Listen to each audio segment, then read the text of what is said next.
Bonjour chers frères et sœurs en Christ, j'espère que vous allez bien, vous et vos familles respectives. Je suis Jade, pour ceux qui ne me connaissent pas encore.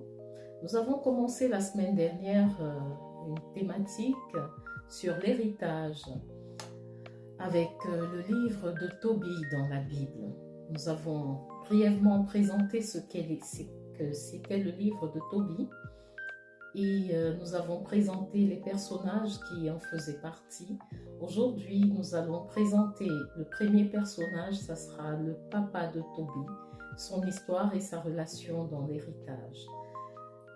Alors, nous commençons donc par Tobit, qui est le père de Tobie dans la Bible.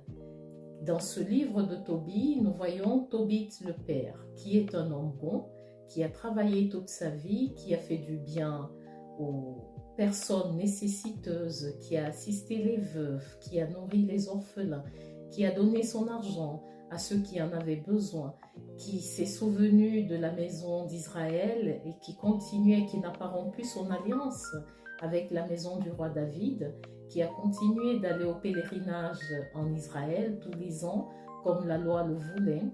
Et nous voyons cet homme qui, bâtissant la vie de sa famille, s'est donné corps et âme, a construit toute sa vie et à un moment donné, faisant des affaires dans sa vie, va confier 300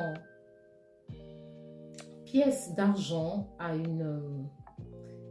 un de ses amis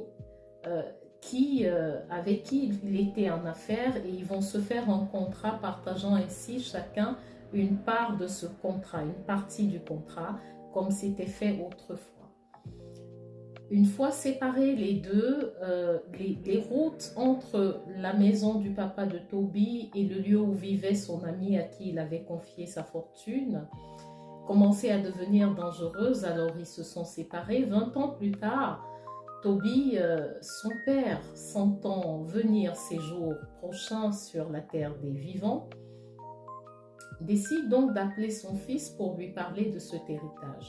Et pourquoi je commence avec le papa de Tobie dans cette histoire d'héritage, c'est que c'est une personne qui nous montre que l'héritage n'est pas seulement une question financière, c'est d'abord une question morale. C'est un homme qui avait beaucoup de valeurs morales, qui a su gérer sa famille, son épouse Anna et son fils Tobie, qui a gardé les préceptes et les principes enseignés tels que la Bible nous le demande, qui a continué de servir Dieu malgré les épreuves de la vie, qui a aimé au point de vouloir toujours montrer le bel exemple à son fils. Lorsque, par exemple, en Israël, le roi décide de tuer les Juifs par colère, c'est lui qui va enterrer ces Juifs qui sont relâchés comme ça dans la nature après avoir été tués.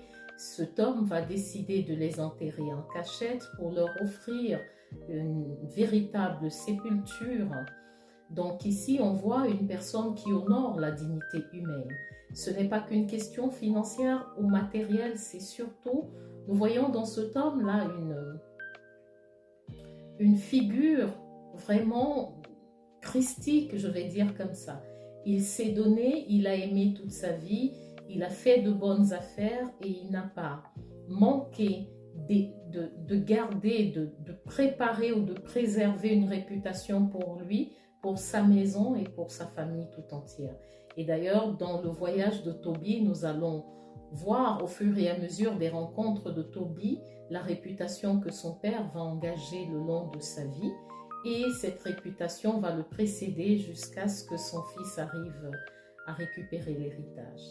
Voici, nous arrivons presque à la fin, à la conclusion de cet homme, de ce que c'est l'héritage, à la conclusion de ce thème, donc, de l'héritage du père de Tobie.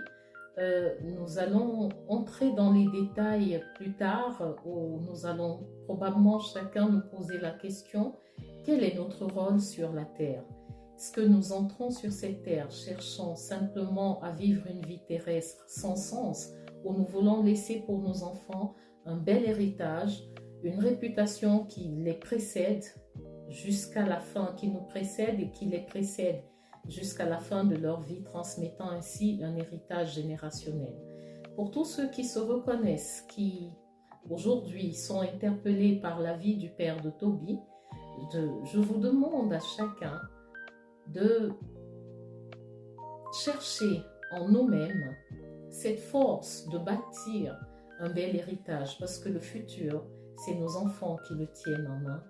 Alors, je vous dis à chacun de partager, de liker, et que les promesses de l'Éternel soient toujours votre partage. On se voit à la prochaine vidéo. Merci. Bonne soirée à tous.